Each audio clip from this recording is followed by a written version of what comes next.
시청자 여러분 안녕하십니까? 출발 성공 투자 박민영입니다. 안녕하세요. 김수정입니다.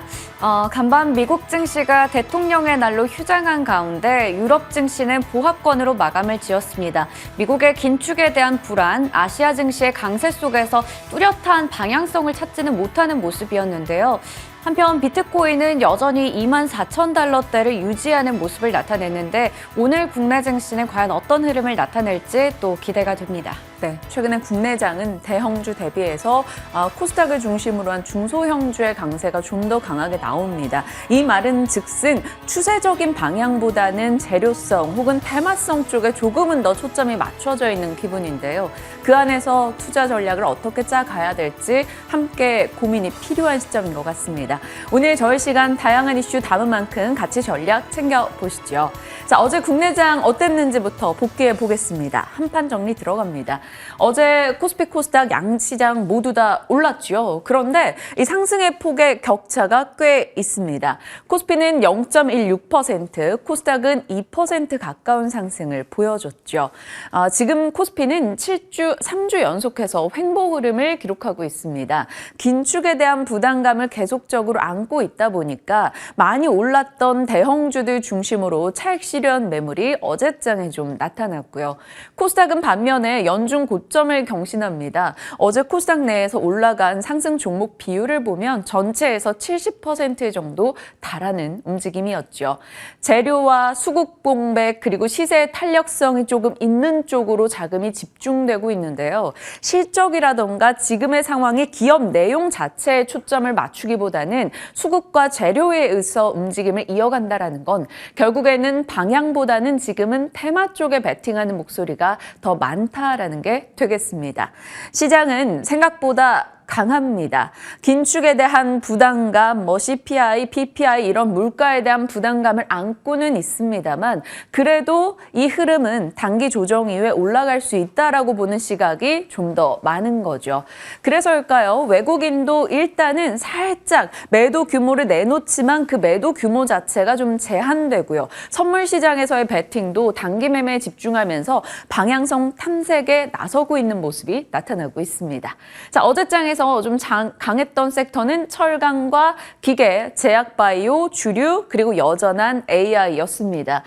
철강은 저희 시간 계속해서 이야기 나눠가고 있는데요. 어제 시간 외에서도 좀 좋은 흐름 나왔고요. 건설 기계는 튀르키예 그리고 우크라이나 재건 관련한 또 중국의 부양 관련한 여러 가지 이슈가 조금 맞물려 있는 섹터이기도 합니다. 하지만 다른 쪽으로 자금이 이동하게 된다면 철강과 기계 등에서도 차익 실현 물량이 나올 수 있다는 점을 계속해서 염두에 두셔야 될 것 같아요. 만약에 이쪽에서 자금이 빠진다면 그동안 눌려 있었던 제약 바이오 쪽으로 좀 더 시세가 몰려갈 수도 있겠죠. 오늘 잠시 후에 수정 앵커가 제약 바이오 쪽 브리핑을 준비해 뒀으니까요. 끝까지 체크하시고요. 자, 어제 우리 장에 영향을 줬던 내용 중에 중국 인민은행의 금리 동결 소식도 아마 긍정의 힘을 줬을 겁니다. 상해 종합지수가 2% 이상 올랐고요. 홍콩 항생 등의 중화권 분위기가 대다수 괜찮았습니다. 자, 미국은 앞서 전해드린 대로 휴장이었고요. 유럽은 혼조로 마무리가 됐습니다. 호조가 아니라 혼조인데 제가 또 아침에 바빴나 봅니다. 독일과 영국은 그래도 빨간불을 유지하려는 움직임이었고 프랑스는 약보합이었죠. 바이든 대통령이 우크라이나를 지금 방문한 상태에서 러시아 공습 이슈도 있었고요. 또 푸틴의 분노의 국정연설 등도 전해진 바 있습니다. 그 지정학적 리스크를 살짝 감안해서 유럽권은 혼조로 마무리가 됐고요. 안전자산에 대한 자금이 조금 더 이동하는 모습도 눈에 띄기도 했습니다. 중국에 대한 이야기 나올 때 연초부터 해서 계속 공격적으로 얘기 꺼내놓는 게 바로 골드만삭스입니다. 골드만삭스가 중국에 너무 진심이다라는 말이 나올 정도로요. 골드만삭스가 하반기에 중국 증시는 24% 오를 수 있다라고 공격적인 전망을 내놨습니다. 사실 1월에 좀 가열차게 올라갔던 중국 증시가 최근에는 조금 쉬어가는 분위기죠. 중국의 리오프닝 효과가 아직까지 소비 회복으로 강하게 나오고 있지 않다라는 분석 등이 있었는데요. 그럼에도 불구하고 불구하고 중국에 대한 기대는 계속해서 걸고 있습니다. 양해가 이제 코앞으로 다가와 있죠. 보통 양해가 있던 시기 보면 10년 중에 한 8번 정도는 주가가 다 올랐다라는 거고요. 양회에서 부양책 이야기가 나올 것을 감안했을 때 철강이나 건설, 화학과 같은 경기 민감 섹터의 강세가 그동안 도드라졌다라는 겁니다. 지금도 마찬가지의 상황이 나오고 있어요. 연초에 중국 증시에서 좀 강했던 종목들 들여다보면요. 시멘트나 중장비, 건설 쪽의 시세가 꽤나 좋게 진행이 되고 있습니다. 어제도 추가된 내용이죠. 요즘 건설 기계 장비가 미국, 중국, 한국 할 거 없이 다 좋은 분위기인데요. 중국에서도 3일중공업 계속된 강세 나타내고 있고요. 어제는 서공기계라고 한 2위권 되는 중장비 업체입니다. 여기서 자사주 얘기가 나오면서 또 섹터 급등을 이끌기도 했죠. 중국의 시멘트협회에서는 2월 달에 수요 회복으로 출하 비율이 올라가고 있다라고 얘기했습니다. 이를 두고 부동산 경기 회복 시작되는 거 아니야? 라며 건설 섹터도 굉장히 강한 반응을 중국 내에서 보였죠. 자, 여기서 낙수 효과를 좀 볼 수 있는 쪽이 우리 쪽에서도 철강 등이 될 겁니다. 그래서 좀 더 좋은 시세를 이어가고 있는데요. 단기적으로는 양해 전후로 해서 아마 차익 실현 매물이 나올 겁니다. 자, 그럼 중장기 관점으로 중국의 움직임을 좀 주목했을 때는 뭘 봐야 될까요? 동수서산을 체크하자라는 목소리가 나옵니다. 중국 정부의 국토 균형 발전 프로젝트예요. 일단 동쪽에 발전된 인프라를 서쪽으로 옮겨서 동쪽의 데이터 등을 서쪽으로 옮겨서 같이 균형 발전을 이뤄가자라는 겁니다. 그 과정 내에서 반도체나 데이터 센터, 해적 케이블, 광 모듈 이런 쪽에 수혜를 볼 수 있다라는 목소리 나오죠. 우리 쪽에서 수혜를 보는 섹터라고 본다면 반도체 정도 될 것 같고요. 데이터 센터 관련 주나요? 중국에서는 지금 데이터 센터 관련주인 낭조 전자정보산업은 1월, 2월 사이에 67% 정도 올라오기도 했습니다. 지속적으로 동수서산은 좀 키워드로 기억하시면서 분명 이야기가 나올 때 국내 반도체 확인할 내용이 될 겁니다. 자, 지금 전운이 많이 고조되고 있습니다. 미국과 중국의 고위 회담에서 서로 간의 첨예한 대립만을 조금 확인을 했죠. 북한과 러시아에 대한 시각차를 확인했습니다. 그리고 지금 북한에서는 탄도미사일 추정 미사일 발사 소식이 주말 사이에 들려왔었고요.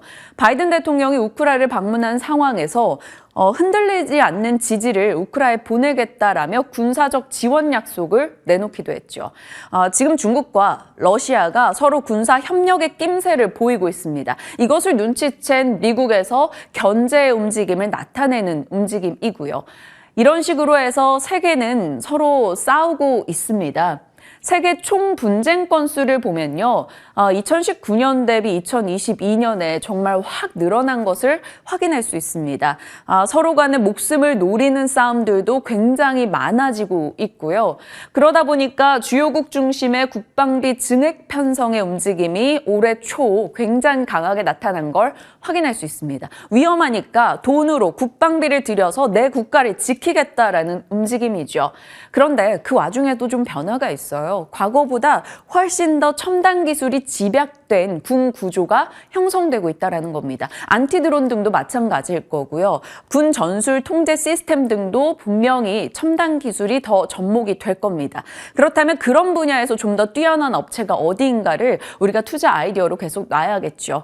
어찌됐건 슬프고 무서운 호황, 방산주는 계속 누려갈 것으로 보입니다. 자, 그리고 이건 인플레 관련한 데이터로 체크할 수 있을 것 같아요. 미국의 최대 슈퍼마켓 체인점이나 영국의 최대 유통업체 등에서 퇴사한 직원에게 연락해서 너 돌아와서 일 좀 해라 라거나 혹은 매장 근로자들의 시급을 공격적으로 올려주거나의 움직임이 있습니다. 빅테크를 제외하고서는 모두가 여전히 인력난에 시달리고 있다는 것이고요. 인력난이라는 것은 임금이 올라갈 여지가 있고 결국 인플레를 지지하는 요소가 될 겁니다. 자, 3월에 50bp 인상 확률이 나날이 올라가네요. 분명 지난달만 해도 1% 정도였는데요. 지금은 어느덧 21%까지 50bp 인상 확률이 껑충 뛰어가고 있습니다. 이것이 계속해서 시장에 좀 부담 요소가 되는 거겠죠. 자, 각 이슈들 좀 전개해보죠. 애플페이 상륙이 임박하니까 이 외부의 적이 있다 보니 내부가 뭉치는 흐름이 나왔습니다. 국내에서 나름 최대 경쟁자인 삼성페이와 네이버페이가 손을 잡고 협력한다라는 소식이 들려왔습니다. 윈윈 전략이 되겠죠. 삼성페이는 스마트폰을 기반으로 한 오프라인 결제에서 엄청난 강자이고 네이버페이는 스마트 스토어를 비롯해서 엄청난 온라인 가맹점을 확보하고 있는 온라인 결제 초강자입니다. 삼성페이는 앞으로 네이버 온라인 가맹점에서 간편 결제를 할 수 있게 되고요. 네이버는 온라인 둔화를 오프라인 결제로 인해서 새로운 큐를 증가시킬 수가 있게 됩니다. 애플페이를 견제하고 있는 거죠. 그리고 어제 현대페이 얘기까지 나왔죠. 자체 차량 쇼핑몰 혹은 전기차 충전 등에 쓸 수 있는 현대페이도 등장했습니다. 말 그대로 페이 전쟁입니다. 이 페이 대전 속에서 관련한 인프라 구축이라던가 결제주 쪽이 아마 모멘텀을 받지 않을까 싶은데요. 여러 종목들 중에 몇 가지만 좀 추려봤습니다. 흐름을 가져갈 수 있을지 한번 오늘 개장 이후부터 지켜보도록 하죠. 자, 또 다른 뉴스로 확인해 본다면 테슬라 쪽이요. 테슬라가 사이버 트럭 생산이 임박했다라고 합니다. 그러면서 삼성과 LG 카메라 공급 기대감을 갖고 있다고 하네요. 자, 그럼 테슬라가 사이버 트럭을 생산할 때 우리는 배터리 부분과 카메라 부분을 봐야겠죠. 배터리는 지금 추정키로는 원통형 4680 배터리, LG 에너지 솔루션이 들어갈 것으로 보이고 삼성 SDI도 가능성이 있습니다. 그러다 보니 원통형 배터리 관련주들 확인이 필요한 시점인 거고요. 베를린과 상하이 생산분에 대해서는 카메라 모듈 이미 삼성전기가 확정을 지었습니다. 그리고 오스틴 생산분에 대해서는 LG 이노텍이 노리고 있는데 이것은 아직 미정인 상황이죠. 카메라 쪽이 모멘텀을 받게 된다면 저 정도 종목 확인하시면 될 것 같아요. 자, 이렇게 시장의 뉴스들 들여다봤고요. 이제는 시장 내에서 가장 뜨거웠던 섹터들 점검해 보겠습니다. 어제는 철강주 살펴주셨고 오늘은 제약바이오죠. 네, 맞습니다. 제약바이오 얘기를 하기 전에 어제 관련주에게 좀 신호탄이 됐던 HLB 먼저 얘기해 보려고 합니다. 네. HLB가 지난 17일에 실적을 내놨었는데요. 확인해 보겠습니다. HLB의 실적 2022년 연간 매출은 전년 대비해서 384% 늘었고요. 영업이익이 흑자로 돌아섰다라는 부분이 눈에 띄었습니다. 그리고 17일에 밝혔던 내용인데요. HLB가 선박 사업 부문의 물적 분할을 공시했습니다. 현재 HLB는 상장사로 남아서 바이오와 헬스케어 사업을 영위할 것이고 이 HLB ENG가 신설 비상장 법인으로서 앞으로 선박 부문을 담당하겠다라는 건데요. 우리는 이미 리보세라닙 때문에 바이오 기업으로 인식을 하고 있는 바로 이 HLB지만 사실 그동안에는 HLB가 이 ENG 쪽에서 선박 쪽에서 또 대부분의 매출이 나왔기 때문에 지금까지는 선박 쪽의 사업을 갖고 있었습니다. 하지만 이 부분을 이제 떼고 바이오에 올인하겠다라고 밝힌 건데요. 이 소식이 전해지면서 HLB 그룹주들이 일제히 강한 흐름 나타냈습니다. HLB가 어제장에서 상한가로 마감지었고요. 제약이나 글로벌이나 생명과학이 모두 다 두 자릿수 급등이 나왔었고 PSMC 같이 HLB가 최근에 인수했던 반도체 기업도 어제는 1% 가까운 상승세로 마감을 지었습니다. 이에 따라서 어제 줄기세포 관련주들도 일제히 강세를 나타냈다라는 부분 시세를 한번 체크해 보시길 바라겠습니다. 네, 그리고 HLB가 쏘아 올린 공이 바이오주에 닿았는지 오랜만에 제약바이오 관련주들이 대표주부터 다 강한 흐름 나타냈었는데요. 삼성바이오로직스가 1% 가까이 올랐고요. 셀트리온 그룹주도 강했고 SK바이오사이언스 2% 이상, 한미약품 등등의 종목들까지 훈풍이 이어졌습니다. 그리고 2022년에 연매출 1조 원의 사나이다 이렇게 좀 표기를 해봤는데요. 셀트리온부터 유한, 양행, 녹십자, 종근당 등등 8곳이 모두 연매출이 1조 원을 넘어섰다고 합니다. 특히나 삼성바이오로직스는 국내 최초로 매출 3조 원 클럽에 가입했다라고 하고요. 셀트리온은 최근에 파킨슨병 치료제 공동 연구 개발과 관련해서도 협력을 체결한 소식이 부각이 되기도 했습니다. 네, 이렇게 바이오주에게 최근에 좀 긍정적인 이슈들이 전해지는 와중에 또 단기 테마가 하나 형성이 됐는데요. 바로 어제 장 출발하기 전부터 많이들 관심을 가지셨을 탈모 관련주입니다. 이노진이 어제 따상에 성공을 했습니다. 그러면서 탈모 관련주들이 또다시 시장에서 부각을 받았고요. 어제 저희 좋은 정보의 공방 시간에도 이노진 얘기를 하면서 이 나종식 어드바이저가 이노진이 따상에 간다면 함께 볼 수 있는 종목 인벤티지 랩을 얘기를 했었는데 3% 가까운 상승세 나타냈습니다. 그리고 서울시에서 이렇게 청년 탈모 치료와 관련해서 지원을 하겠다라는 얘기가 나오면서 관련주에게 또다시 좀 상승 모멘텀으로 작용하고 있는데요. 최근에 바이오니아 같은 경우에는 이번 달에만 100%가 넘게 올랐고요. 안트로젠도 역시나 탈모 완화 기능성 관련 제품의 국내 허가를 최근에 받은 만큼 67%라는 높은 상승률을 나타냈습니다. 이 탈모 관련주들도 예전에는 대선 때 좀 관련주로 묶이면서 많이 부각을 받았었는데 이번에는 확실한 모멘텀을 가지고 있는 만큼 단기 테마에서 그치지 않고 더 갈 수 있는지도 얘기 나눠보겠습니다.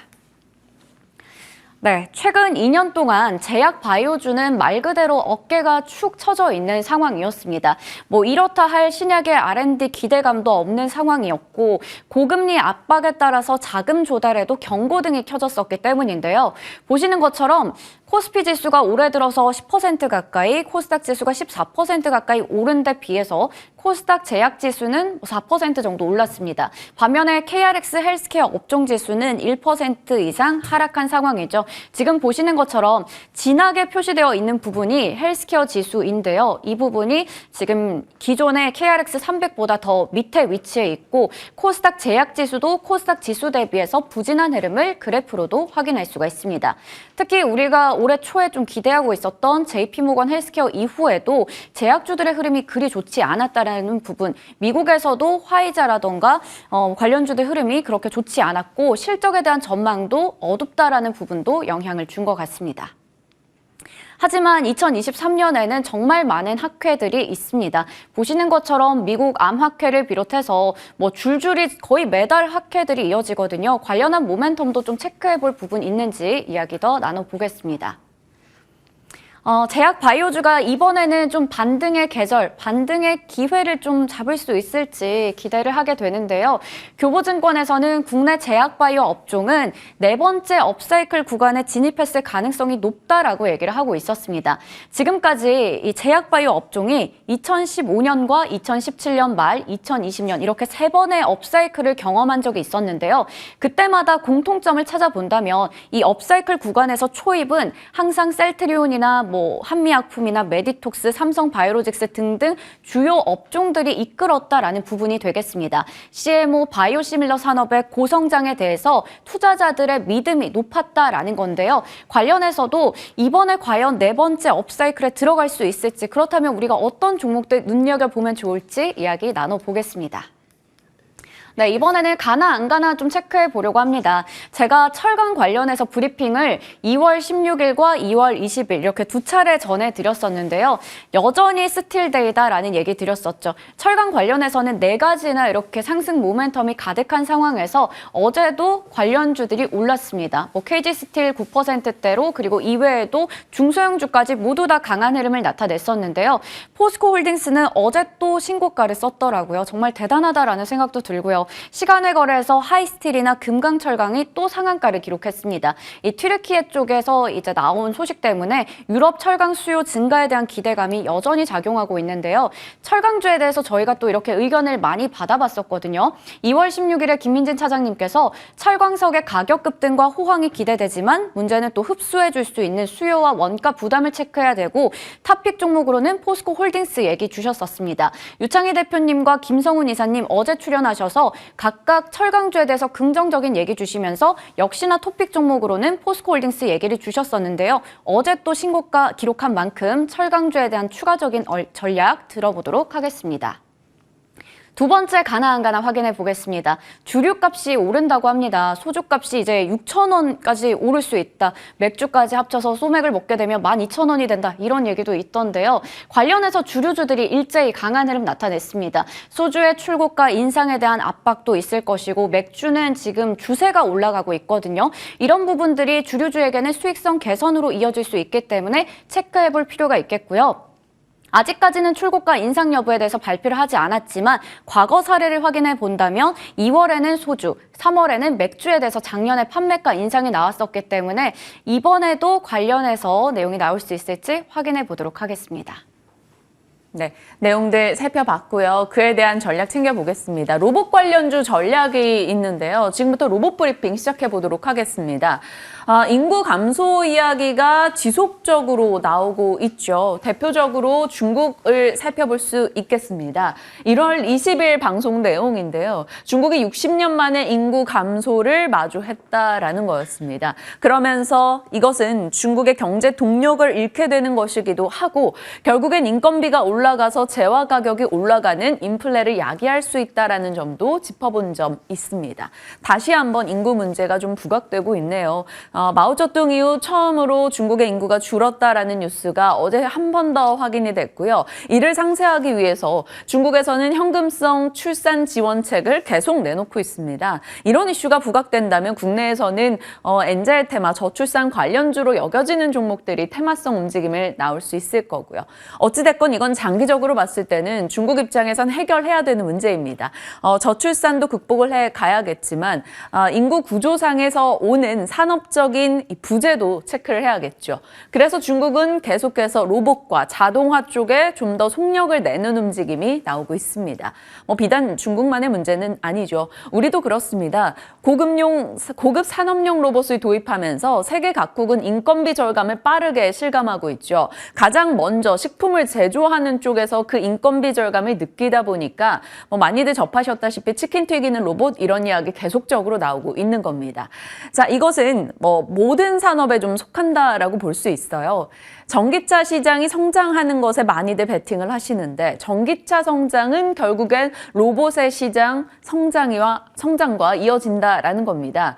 일본은 고령화와 임금 부담으로 로봇 자동화를 굉장히 먼저 시작했던 국가인데 최근에 그쪽 수주가 더 늘어나고 있습니다. 이유는 전기차 시장의 개화인데요. 배터리 관련한 것들은 굉장히 무겁죠. 사람이 들고 움직이기 어렵습니다. 그래서 산업 자동화로 계속해서 이어지고 있는 거죠. 지금 로봇 쪽에서 산업용 로봇 선행지표로 볼 수 있는 기업들의 실적을 확인해 보면 상당히 좋습니다. 그 내부에서도 로보틱스 사업 부분의 매출이 계속해서 늘어난 것을 우리는 확인할 수도 있고요. 이렇게 세계적인 인구 구조라던가 혹은 산업 성장에 맞물려 있는 게 로봇이고요. 미국의 리쇼어링, 온쇼어링 혹은 니어쇼어링 여러 가지 미국 중심의 동맹국 중심의 움직임도 결국 로봇을 가리키고 있다. 이런 말씀 많이 드렸습니다. 반도체나 배터리, 바이오, 전략 광물을 자기들 중심으로 모아가려면 새로운 기지가 건설이 될 것이고 그 기지에 과거처럼 공장을 짓겠어요? 결국엔 스마트 물류라든가 스마트한 공장을 지어 갈 겁니다. 그 과정에서 결국 자동화 수요는 늘어날 수밖에 없다라는 거고요. 세계적인 로봇 기업들의 실적 추정이 굉장히 좋게 나오고 있습니다. EV 설비 투자가 증가하고 있다. 범용 로봇 자동화 투자가 늘고 있다. 산업 자동화 매출이 전사에서 비중이 늘어나고 있다. 세계적인 기업들의 멘트들이 로봇을 가리키고 있고요. 우리도 여기에 뒤지지 않죠. 삼성을 필두로 해서 현대차부터 LG까지 로봇에 대한 관심도를 끌어올리고 있습니다.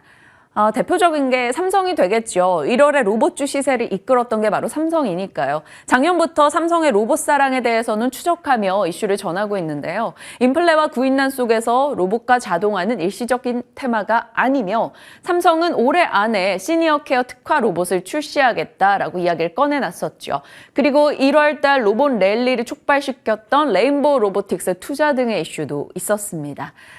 이렇게요. 삼성이 로봇에 관심을 많이 두니까 지금 삼성전자의 유보금이 어디로 갈까 시장은 관심을 두고 있습니다. 지금 삼성전자의 유보금이 145조가 넘어간다고 해요. 사상 최대입니다. 이 남는 돈으로 M&A 좀 하지 않을까 이렇게 또 시나리오를 쓰고 있는데 M&A를 한다면 단골로 거론되는 게 이렇게 있죠. 그러다 보니 그 가운데 로봇도 껴있어서 로봇 관련주도 계속해서 거론은 됩니다. 어떻게 될지 이거는 좀 봐야 되는 내용이고요. 그리고 로봇은 최근 들어서 일정에 따라 영향을 조금 많이 받고 있습니다. 일정이 몰리는 시기가 있죠. 지난 연말부터 해서 올해 연초도 그랬고요. 지금 살짝 쉬고 있는 시점에서 또다시 일정들이 체크되고 있습니다. 어제 나왔던 내용은 로봇 배송을 상용화한다라는 거였고요. 오늘도 산업부의 첨단 로봇 산업 발전 협의회가 발족되고 어깨 간담회도 자리하고 있습니다. 그리고 MWC가 다음 주 개최 임박이죠. 여기서 로봇과 AI에 대해서 모멘텀을 받을 것으로 보는 시각이 많고요. 지속적으로 말씀드렸던 테슬라의 마스터플랜 3도 3월 1일에 공개될 겁니다. 여기서는 위성과 로봇, 자율주행 코멘트가 나올 것으로 시장이 보고 있고요. 어찌됐건 로봇은 일정의 아이콘이다 보니 일정 체크가 필요하다라는 겁니다. 일정이 나오고 어제 장 후반에 외국인과 기관 중심으로 로봇 쪽에 수급이 조금 유입이 됐습니다. 그 시점에서 로봇 차트를 돌려보니 때마침 좀 조정을 받았더라고요. 1월에 정말 뜨거웠던 상승을 기록했던 종목들이 2월 들어 상승률은 모두 다 마이너스권에 들어가 있습니다. 그러다 보니 살짝 예쁘게 받은 조정에서 매수 기회를 찾을 수 있을지 고민이 되는 타이밍이죠. 이에 대한 이야기 포함해서 지금부터 산업과 시장에 대한 전략 챙겨보겠습니다.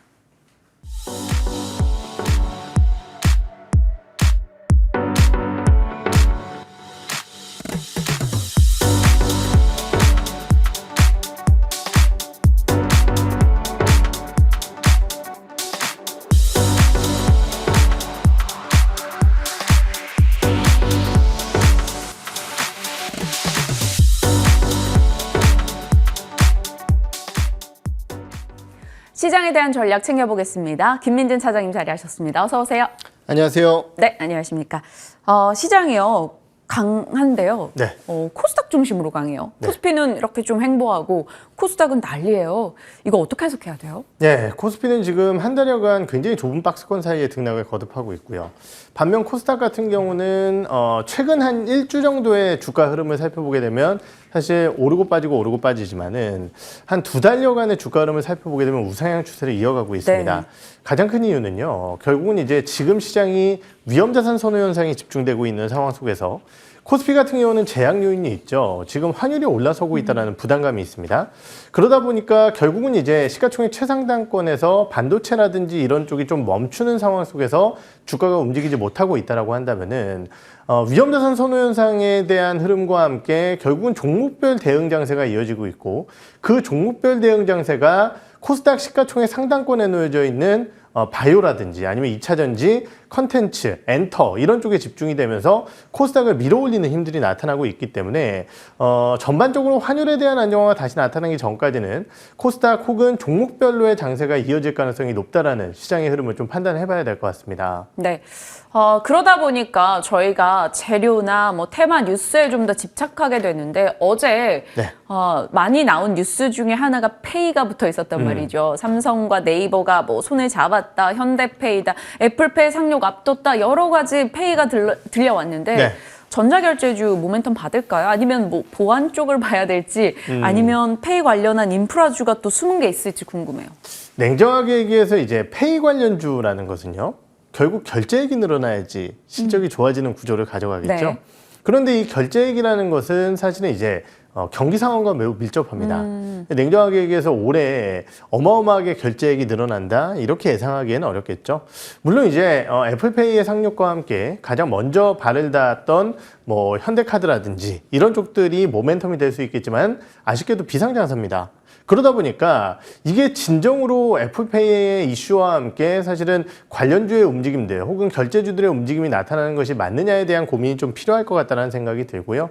물론 이제 일부 애플페이 쪽 혹은 NFC 쪽에 기기를 만들어내는 기업이라든지 이런 쪽에 대한 모멘텀은 생각해 볼 수 있겠지만은 사실 이 부분에 대한 주가 반영은 나왔다라고 생각을 합니다. 그래서 저는 뭐 관련 뉴스 그리고 이에 따른 출시 이러한 부분들이 나왔을 때는 오히려 이제 세로 뉴스적인 성격으로서의 주가 흐름을 보이지 않을까라는 판단이 들어서 관련주에 대한 투자 의견은 뭐 모멘텀적인 측면 그리고 뉴스적인 측면에서 한 번씩 튈 수 있겠지만은 현재 시점에서 좋다라는 의견을 드리기에는 좀 어려울 것 같아요, 저는. 그러면 뭐 네이버 페이를 아이디어 삼아 네이버에 투자하는 건요? 네이버요. 근데 말씀드렸듯이 이제 네이버 같은 경우도 4분기 실적을 살펴보게 되면은 커머스의 실적 성장률이 조금은 떨어지고 있는 상황이에요. 실적 성장이 안 나타나는 것이 아니라 성장률이 떨어지고 있다라는 거죠. 그렇기 때문에 이 부분은 결국 이제 우리가 모멘텀적인 측면에서 접근한다면 모르겠지만은 펀더멘탈적인 측면에서 접근을 한다라고 한다면은 올해 그렇게 결제가 성장을 하지는 않을 것 같습니다. 예, 그러한 부분 쪽으로 다 같이 이해를 해주시면 좋으실 것 같습니다. 모멘텀적인 측면으로만 일단 확인을 하고 뭐 세로뉴스 정도로 대응해보자라고 전자결제주에 대해서 좀 정리하겠습니다. 그리고 시장은 여전히 종목별 움직임에 더 주력할 것으로 판단해 주셨고요. 자, 제약 바이오의 이 각계전투 속 상승을 어떻게 받아들여야 될지 사실 뭐 섹터 전체가 어떻게 한 방향으로 가는 섹터는 아니다 네. 보니까요. 각 뉴스에 조금 치중하게 되는데 그 가운데서도 좀 저희가 집중적으로 봐야 될 내용이 있을지 싶어서요. 네, 사실은 이제 어제 주요 종목군들 몇 개가 이제 급등을 했죠. 네. HLB가 뭐 물적 분할 이슈와 함께 상한가를 기록을 했고, 메지온 같은 경우도 임상 3상 진입 신청을 하겠다라는 소식과 함께 20% 이상 급등을 했고요. 카나리아 바이오 같은 경우도 사실은 이제 바이오 관련 기업이지만은 어제 같은 경우는 이제 원래 그 회사의 사업 영역이라고 할 수 있는 사료 관련된 이슈 때문에 또 급등세를 보였습니다. 그런데 이제 눈여겨봐야 될 부분은요. YTD 기준, 즉 올해 기준으로 코스닥이 15%가 넘게 올라왔는데요. 문제는 뭐냐? 제약 바이오 섹터, 즉 이제 코스닥 제약 섹터 같은 경우는 9% 올라왔습니다. 이 얘기인 즉슨 방금 말씀 주셨듯이 지금 제약 섹터라는 것 자체가 뭔가의 모멘텀을 삼아서 와 하고 같이 올라오는 게 아니라는 거죠. 그렇다라고 한다면은 결국 이제 개별 모멘텀으로 움직인다라고 봐야 될 것 같고, 사실상 개별 모멘텀에 대한 내용은 저보다 그 종목을 가지고 계신 분들이 훨씬 더 잘 아실 거예요. 네. 왜냐면은 메지온 같은 경우 지금 이러한 임상 신청을 뭐 이번 달 말까지 해야 된다. 보유하신 분들은 알았겠지만은 관심 없으신 분들이나 리포트 제공을 안 하기 때문에 내용 거의 모르셨을 거거든요. 그렇기 때문에 첫째로는 본인이 보유하신 바이오 쪽에 대한 일정 자체는 집중적으로 좀 체크를 하셔야 된다라는 말씀을 좀 드리겠고, 그나마 이제 펀더멘탈 쪽으로 보게 된다라고 한다면은 대형 제약사들에 대한 움직임이 좀 제한적이었던 가운데 한미약품이라든지 이런 기업들은 실적과 모멘텀들, 임상 모멘텀들이 좀 같이 있기 때문에 관심을 가져볼 만한 기업이 아닐까 이렇게 생각을 하고 있습니다. 네.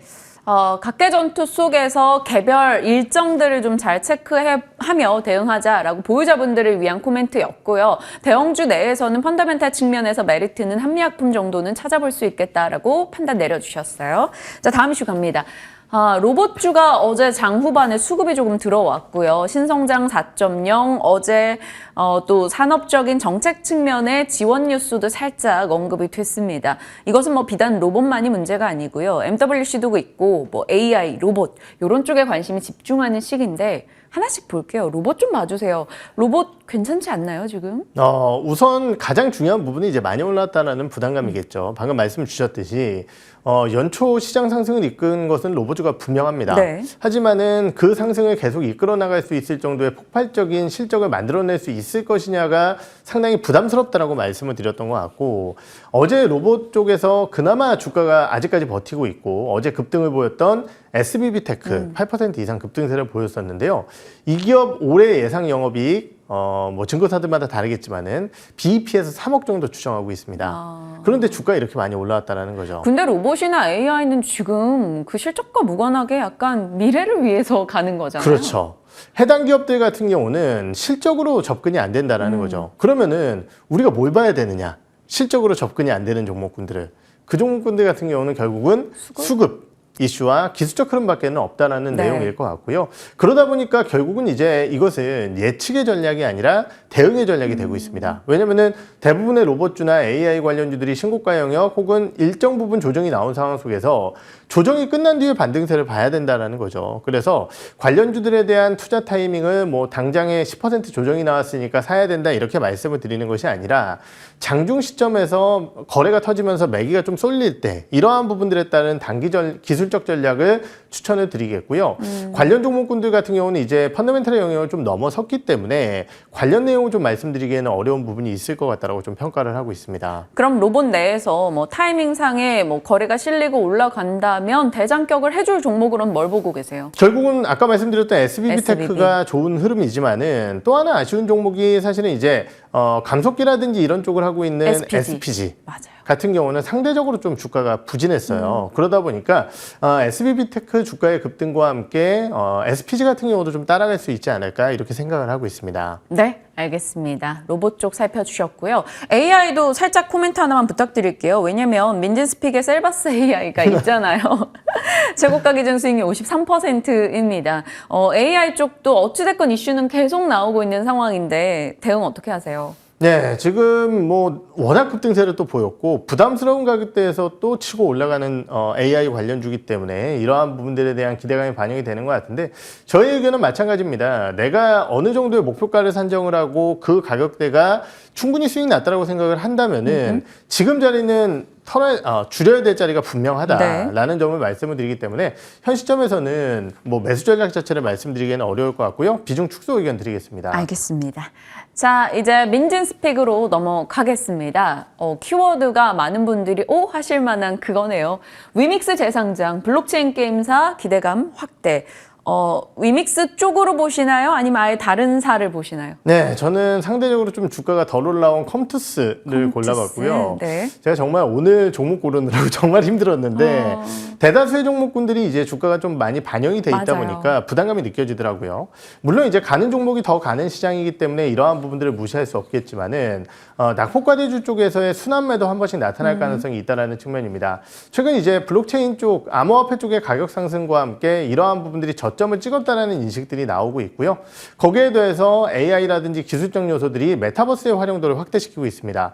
그렇다고 한다면 결국은 대표적인 게임사라고 할 수 있는 컴투스를 네. 봐야 된다는 측면에서 관심 있게 한번 지켜보도록 하겠습니다. 알겠습니다. 컴투스까지 살펴봤습니다. 가격 전략 저희한테 어떻게 주셨는지 확인을 해보죠. 목표가 9만 원, 손절 라인 6만 5천 원 잡고 대응해 보겠습니다.